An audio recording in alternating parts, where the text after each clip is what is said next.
बाबा ने कहा है कि बच्चे, मुझे सच बताओगे तो आधा पाप माफ हो जाएगा।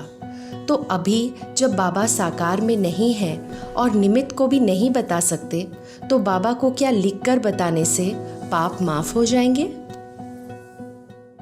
देखो, बाबा ने कहा है, ये मुरली के अंदर श्रीमत है कि बच्चे, बचपन से लेकर अब तक आप अपनी हर गलती को जानते हो। कौन से विकर्म हुए, पाप कर्म हुए, सब कुछ जानते हो। पिछले जन्म का भले नहीं जानते हो, इस जन्म का तो सब कुछ मालूम है। अब साकार में बाबा होते थे और बाबा को सुना देते थे, वो बात अलग थी।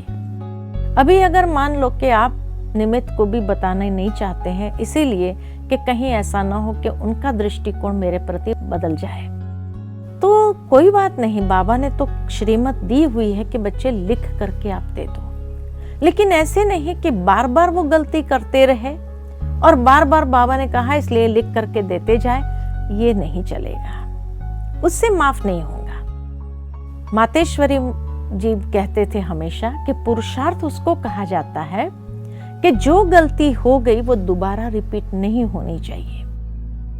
तब कहेंगे कि हाँ, मैंने पुरुषार्थ किया।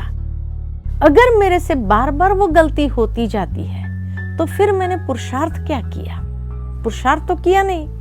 तो जो चीज का पुरुषार्थ ही नहीं है तो भगवान भी कैसे उसमें रियायत दे सकते हैं?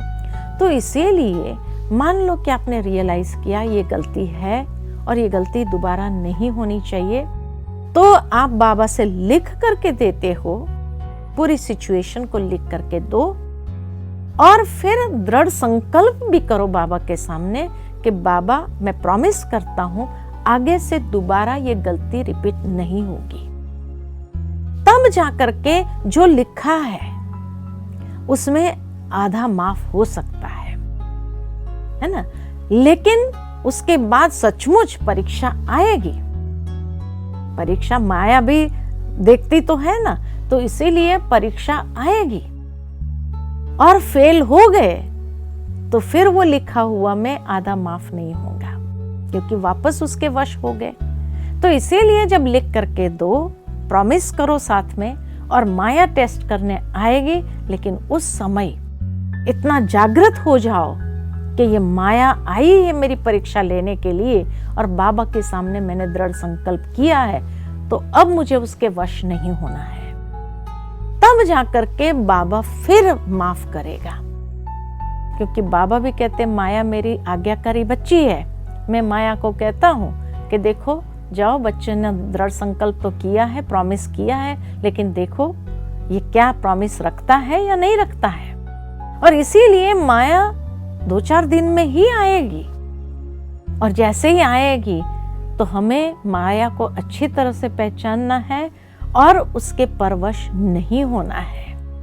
अगर पास कर दिया उसके बाद बाबा माफ करेगा, तब तक नहीं। इसीलिए कहा कि बाबा को लिख करके दो। लेकिन फिर क्या करो?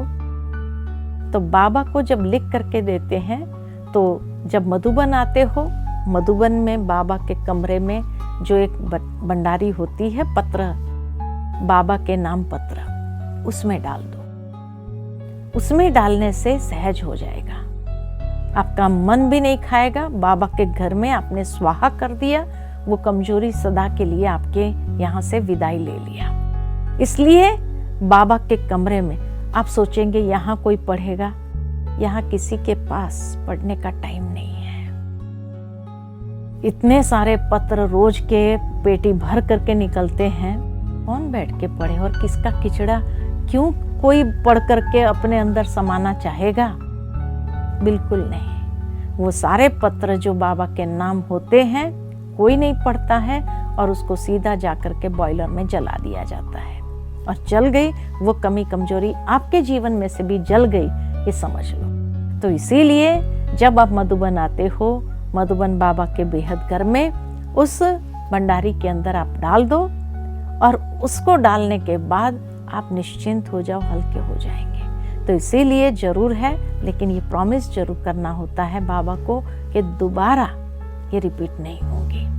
और बाबा की आज्ञाकारी बच्ची माया आएगी परीक्षा लेने के लिए, लेकिन क्योंकि देखेंगे तो सही ना कि आखिर भी प्रॉमिस किया है तो कितना उस प्रॉमिस पर रहते हैं, दृढ़ रहते हैं या कमजोर पड़ जाते हैं। तो इसीलिए जैसे ही माया की परीक्षा आए, बस दृढ़ संकल्प के साथ उसको ओवरकम करना है, तब जाकर के यह आधा माफ हो जाता है। ठीक है।